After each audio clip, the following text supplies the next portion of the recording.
Hercule et les dieux de l'Olympe. Une histoire audio originale Alma Studio. Alma Studio, l'application d'histoire audio pour enfants, sans écran.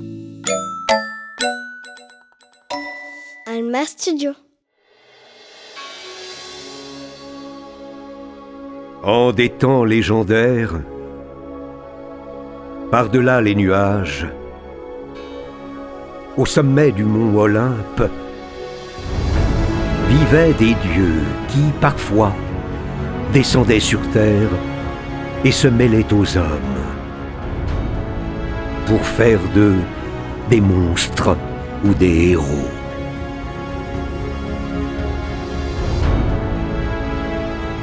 Hercule et les dieux de l'Olympe.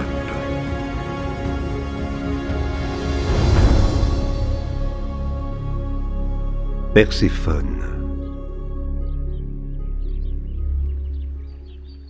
Il était une fois une très jolie jeune fille qui s'appelait Perséphone. Elle aimait jouer avec ses amies les nymphes. Ensemble, elles couraient dans les prairies, elles chantaient des chansons et cueillaient des fleurs pour les mettre dans leurs longs cheveux.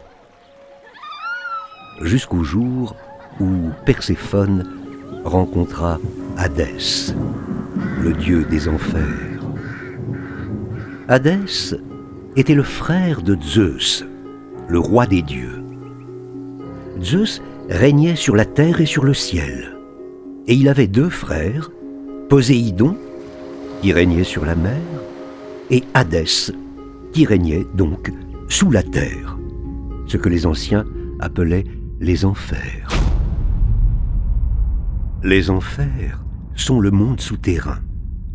Pour y arriver, il faut traverser un fleuve maudit dont les eaux sont noires et profondes.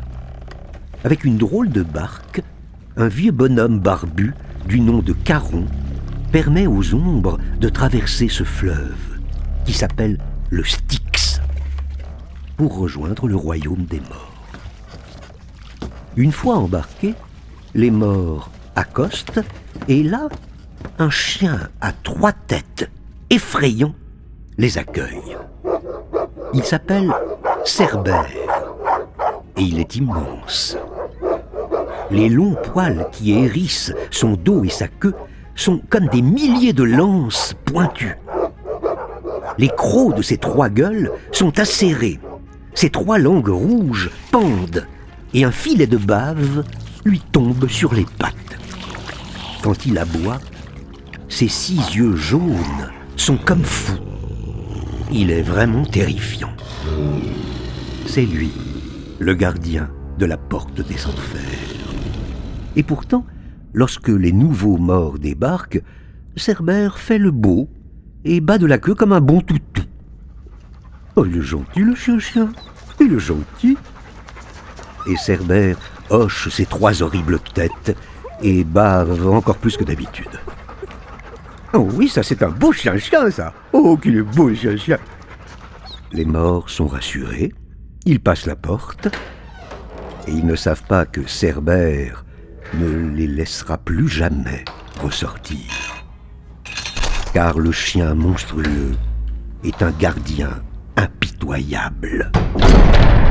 Le seul qu'il aime et à qui il obéisse, c'est son maître, Hadès. Couchez, Cerbère. Mais qui aime Hadès à part son chien? Personne. Sur terre, aucun homme ne lui a dressé de temple pour l'honorer. Même les dieux refusent de descendre aux enfers pour lui rendre une petite visite. Hadès est seul. Alors, quand il en a trop marre, Hadès sort des enfers pour respirer un peu d'air frais. Et c'est là que commence notre histoire. Le jour où il était sorti de son royaume souterrain, alors qu'il conduisait son char tiré par 4 chevaux couleur de la nuit, Hadès aperçut la jeune Perséphone qui cueillait des fleurs dans la prairie en chantonnant. Elle était si belle que le dieu en tomba immédiatement amoureux. Perséphone était la fille de Zeus. Encore lui ? Oui. Zeus avait beaucoup d'enfants. Elle était la fille de Zeus et de Déméter, qui était la déesse de l'agriculture et des moissons. C'est-à-dire que tout ce qui poussait sur la terre, le blé comme les cerises ou les fleurs, et même les champignons, tout cela poussait grâce à la déesse Déméter. Hadès met sur sa tête la cunée. La cunée est un casque magique qui le rend invisible.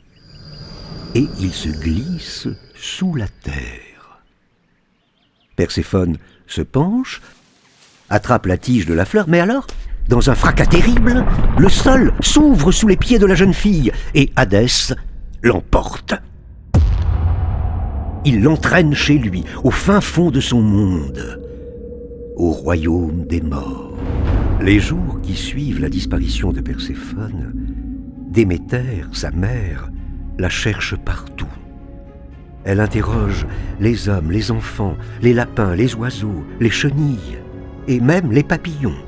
Avez-vous vu ma fille ?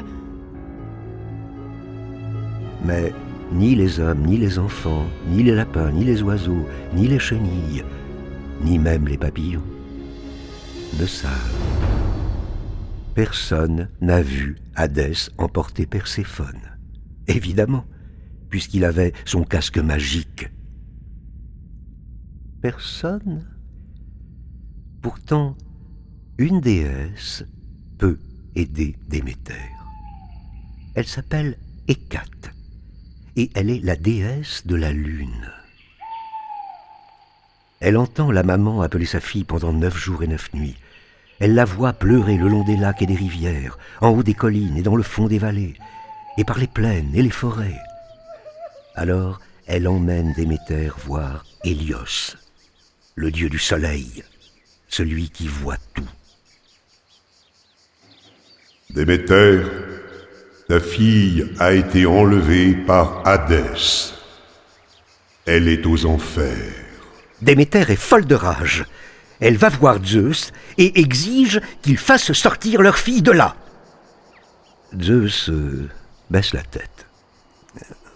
Oh, c'est compliqué. Ne sois pas fâché, mais... Mais quoi ? Tu te fiches de moi ? Tu es son père, que je sache ! Débrouille-toi ! Ou alors vous allez tous me le payer. Je quitte l'Olympe et la terre restera stérile jusqu'à ce que ma fille me soit rendue. Tout ce qui pousse sur la terre, tu m'entends ?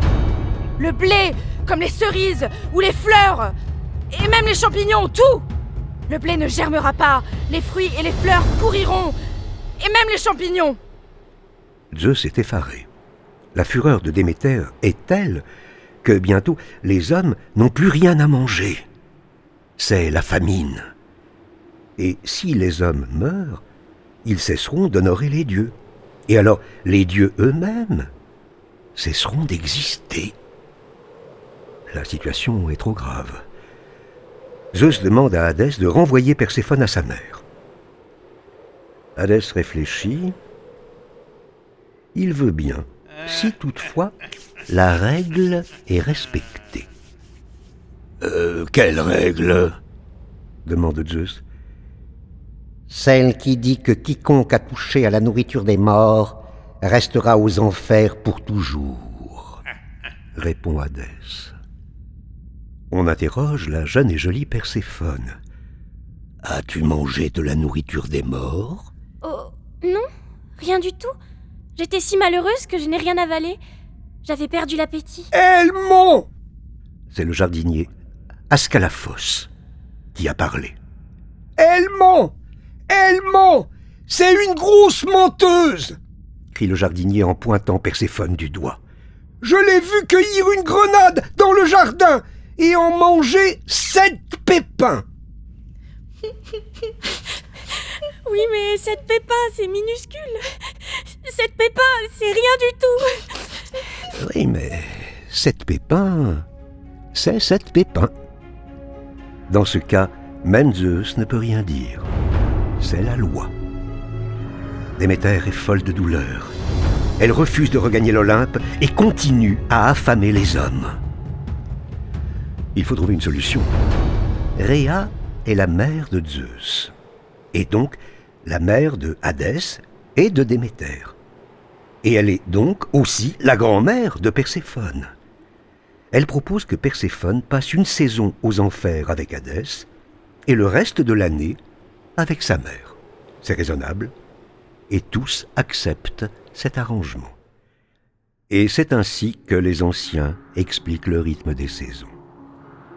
Car c'est en hiver que Perséphone reste aux enfers près de son mari Hadès.